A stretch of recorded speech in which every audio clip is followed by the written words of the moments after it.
Episode 17 की शुरुआत में हमें टोरोकी दिखाया जाता है जो कुछ निंजास के बीच में फंस चुका था और निंजा उसके ऊपर हमला किए जा रहे थे, पर टोरोकी जो उन्हें डिफेंस किए जा रहा था। पर जो एक अटैक है वो टोरोकी के डिफेंस को भेजते हुए उसके पास आ गया, पर वो टोरोकी उससे बाल बाल बच गया। पर दूसरी तरफ जो निंजास थे वो टोरोकी की बर्फ तोड़ देते हैं और वो वहाँ से आज़ाद हो जाते हैं, और जिसपे टोरोकी कहता है तो अब मेरे लिए बहुत बड़ी प्रॉब्लम आ गई। पर जो वहाँ पे जो निंजास थे वो उनके ऊपर हमला किए जा रहे थे, जिसकी वजह से वहाँ पे बहुत ही बड़ा धुआं क्रिएट हो गया था। उस धुएं का फायदा उठा के टोरोकी वहाँ से भाग रहा था और प्लान कर रहा था कि मैं इन्हें कैसे मारूं। तभी टोरोकी को एक बहुत ही बड़ा गैस चैम्बर दिखता है, तो वो उसे फोड़ देता है, जिसकी वजह से धुआं धुआं हो जाता है। जो निंजा लोग सीधा उसके जाल में फंस जाते हैं, क्योंकि जो टोरोकी ने उसको गैस चैम्बर को थोड़ा खोला था और उधर जैसे वो निंजा वहाँ पे आए उसे फोड़ दिया, जिसकी वजह से जो निंजा से वो पूरी तरीके से बर्फ के अंदर जम गए थे। और टोरोकी कहता है कि तुम लोगों ने मुझसे फाइट तो अच्छी की, पर तुम्हारी किस्मत खराब। और ऐसा कहने के बाद वो सारे निंजास को आउट कर देता है। और हम अगले सीन में दिखाया जाता है एक लड़की जो मिसाई को आके बताती है कि हमारे बेस के अंदर कुछ लोग घुसा है क्या। तो मिसाई बोलती क्या मैं उन्हें फ़ोटो देख सकती हूँ। तो वहाँ पे वो लड़की उन्हें फ़ोटो दिखाती है और वहाँ पे जो मोमो की टीम थी वो मिसाई के अड्डे पे आ गई थी, और वहाँ पे मिसाई बोलती कि और लोगों को आउट करके अब मज़ा आने वाला है। और हमें दिखाया जाता है एक रेस्ट रूम जहाँ पे सभी लोग जो आउट होके आ गए थे, मतलब जो लोग पास हो गए थे उस राउंड के अंदर, वो सभी लोग यहाँ पे इकट्ठा हो गए थे। हमारा शूटो बहुत ही ईजीली आ गया था और वहाँ याराशी भी आ गया था, और वहाँ पे याराशी शूटो को देख के थोड़ा सा हैरान और थोड़ा सा गंभीर दिखाई दे रहा था। फिर हमें अगले सीन में दिखाया जाता है जो वहाँ पे मोमो की टीम है वो दुश्मन के एरिया में बहुत देर से थी, पर तभी भी दुश्मन उनके ऊपर हमला नहीं कर रहा था, जिससे मोमो जो है वो पूरी तरीके से सोच में डूब गई थी अभी तक उन लोगों ने हमला क्यों नहीं किया। और वहाँ पे कायोका जो है वो उनकी छोटी स्टोरी बारीकी का डिटेल ले रही थी, पर उसे भी कुछ सुनाई नहीं दे रहा था। पर अचानक वहाँ पे किसी ने तो भी डीजे चालू कर दिया था, जिसकी वजह से जो कायोका थे उसके तो कान के पर्दे ही फट गए थे। और वहाँ पे जो शोजी था वो कान लगा के चेक करता था, उसे कुछ सुनाई नहीं देता था, जिससे देखे कायोका जो थी वो बोलती कि वहाँ से कुछ तो आया था अभी। पर हमें दिखाया जाता है जो मिसाई के जो चिलगोजे थे वो वहाँ पे पहुँच गए थे, जिस देख के जो मोमो ने उन्हें देख लिया था, वो सबसे कहती है कि सब लोग जल्दी छुप जाओ, वहाँ पे मिसाई के टीममेट्स आ गए। हमें दिखाया जाता है कि जो कायोका है वो मिसाई के टीममेट से बहुत ज़्यादा खफ आती है, और वो लोग जैसे वो लोग आते कायोका उनके ऊपर हमला करने के लिए जा रही थी। पर हमें दिखाया जाता है जो मिसाई के जो टीममेट्स थे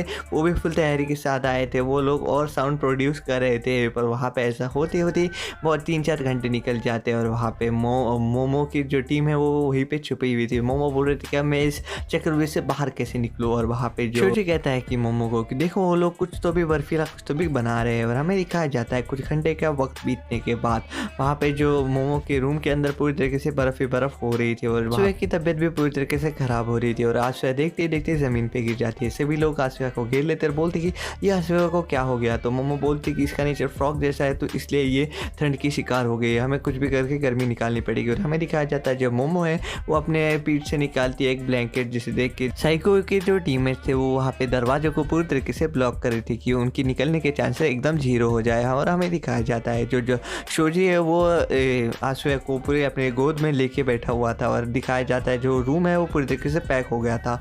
और जो हमारे मोमो है वो बोलती कि हमने यहाँ से निकले कैसे, मुझे सोचना पड़ेगा, नहीं तो हम यहीं पे जम के मर जाएंगे। पर उस रूम के अंदर ठंडी कम होने का नाम नहीं दे रही थी, और जो साइको के जो टीममेट्स थे वो बोल रहे थे कि वो ज़्यादा देर टिक नहीं पाएंगे। और साइको बोलती है कि हाँ तुमने सही कहा, आखिरकार मेरा जो दिमाग है इसके अंदर। हमें दिखाया जाता है जो मोमो है वो सोच रही थी कि अगर हम यहाँ से जल्दी नहीं निकले तो हम यहीं पे मारे जाएंगे। और ये सब बस एक ही कारण, जो साइको है वो उसकी पावर का इस्तेमाल करके सब कैलकुलेट करके बैठ गई थी कि अभी 10 मिनट के अंदर ये लोग हार मार के यहीं पे मरने वाले हैं। पर जो हमारे मोमो की टीम है उनकी हालत पूरी तरीके से ख़राब हो गई थी, और वहाँ पे जो साइको की टीम है वो बोल रही थी कि वो जल्दी हार मारने वाले हैं, साइको तुम्हारी जय हो, और वो उसके वाह वाह कर रहे थे। पर जो हमारी मोमो है वो बोलती है अगर मैं और ब्लैंकेट निकालूँ तो क्या होगा। पर वहाँ पे जो सोजी उसे बोलते हैं कि और ब्लैंकेट से भी कुछ नहीं होने वाला, यहाँ पे बहुत ज़्यादा हालत बिगड़ रही है। पर वहाँ पे मोमो सोचती कि यहाँ पे डेको होता वो क्या करता, वो अपने दोस्तों को कभी मरने नहीं देता, तो अभी मैं क्या करूँ, मुझे जल्दी कुछ सोचना पड़ेगा। पर तभी वहाँ पे जो मोमो है वो एक प्लान सोचती है कि मुझे ये करना ही होगा, और वो फटाफट से बुक लेती है और वहाँ पे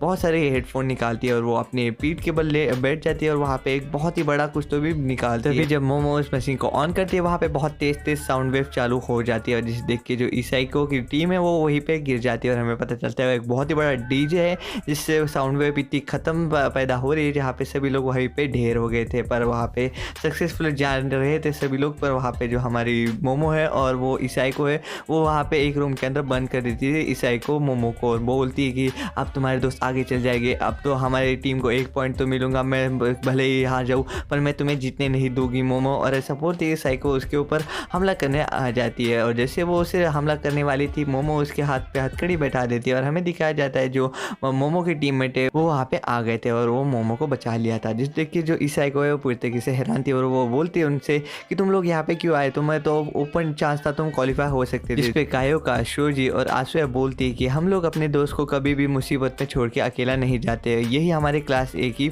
स्पेशलिटी है। और ऐसा होने के बाद जो मोमो है वो बोलती कि शुक्रिया तुम मेरे पीछे आए और हमें दिखाया जाता है जो ई साइको है वो भी खुश हो गई थी। और सीन चेंज होता है और हमें बाकुगो और कामिनारी दिखाए जाते हैं जो एक बहुत ही अननोन बंदे के सामने खड़े हुए थे। बाकुगो बोलता है कि अब मैं तुम्हें नहीं छोड़ूंगा, अब तो मैं तुम्हें ख़त्म ही कर दूंगा। और अगले सीन में हमें दिखाया जाता है जो मिजोरिया की टीम है उसके अंदर बाकी जो टीम में से बस 3 बुरे थे और वो बोलता है कि हमें कैसे भी करके इस टेस्ट को पास करना है। उन लोगों ने हमारी पावर्स देख ली है और वो लोग हम पे घात लगा हुए बैठे हैं, हमें कैसे करके इस जंगल से बाहर निकलना होगा। तो सर दोनों बहुत ज़्यादा कंफ्यूज थे। तो मिजोरिया उन्हें एक प्लान समझाता है, देखो भाई वो लोग बहुत सारे हैं, हमें उन्हें लड़ने के लिए बस थोड़ी सी स्ट्रैटेजी चाहिए। वो लोग बहुत सारे ग्रुप्स में बैठे हुए हैं तो हमें उन ग्रुप्स को बस अलग करना पड़ेगा। तो बस हम उन्हें अलग कर दिए तो हम उसे अकेले में निपटा सकते हैं। तो तुम्हें मेरा प्लान कैसे लगा? तो वो सभी लोग हामी भर लेते और बोलते कि हमें बस इस प्लान के ऊपर अमल करना पड़ेगा और बाकी सारे बंदे हमारी झोली में होंगे। जिस देख के उन लोगों को थोड़ा प्लान तो रिस्की तो लगता है पर वो बोलते हैं काम चल जाएगा, हम तुम्हारे साथ ही मिजोरिया। और मिजोरिया सोचता है कि अगर ये प्लान वर्क नहीं करा तो मैं तो यही दफन हो जाऊंगा, मुझे कैसे भी ना कैसे करके ये प्लान को वर्क कराना ही होगा। और हमें अगले सीन में दिखाया जाता है सेंजी नाम का बंदा जिसका कॉर्क है वो अपने बॉडी पार्ट्स को वो एक्सप्लोसिव की वजह से फटा सकता है और वो अपने पूरे हाथ को उन पोटैटो की जैसा बना देता है। और बाकू को बोलता है कि मैं तुमसे नहीं डरता, मैं तो तुम्हें ट्रिपल भर के अंदर ही मसल दूंगा। तो चले देखते हैं तुम कैसे हो। पर वहाँ पे जो कामिनारी है वो बोलता है बाकू को, बरखुरदार तुम मुझे हल्के में मत लो, मुझे वो बहुत ज़्यादा डेंजर दिखाई दे रहा है। और वहाँ पे जो सेंजी है वो अपने पावर का इस्तेमाल करता है जिस देख के जो बाकू है उससे ज़रा भी नहीं डरता। वो बोलता है कि अभी तो मुझे मज़ा आना शुरू हो गया है, मुझे चैलेंजेस पसंद है, अब तो मैं तुम्हें नहीं छोड़ूंगा सेंजी। और वहाँ पे जो सेंजी है वो भी बोलता है तुमने मुझे हल्के में लेने में बहुत ही ज़्यादा गलती कर दोगे। और वहाँ पे जो सेंजी और बाकुगो के बीच में फाइट होने वाली थी पर इसी बीच हमें पता चलता है जो वहाँ पे इरेज़र है और वहाँ पे जो जोक नाम की बंदी है वो बोलती है कि तुम्हारे बंदे लगता है आज यहाँ से धूल चटा के ही जाएंगे, तुम्हारी टीम हारे हुई साइड पे दिखाई दे रही है मुझे।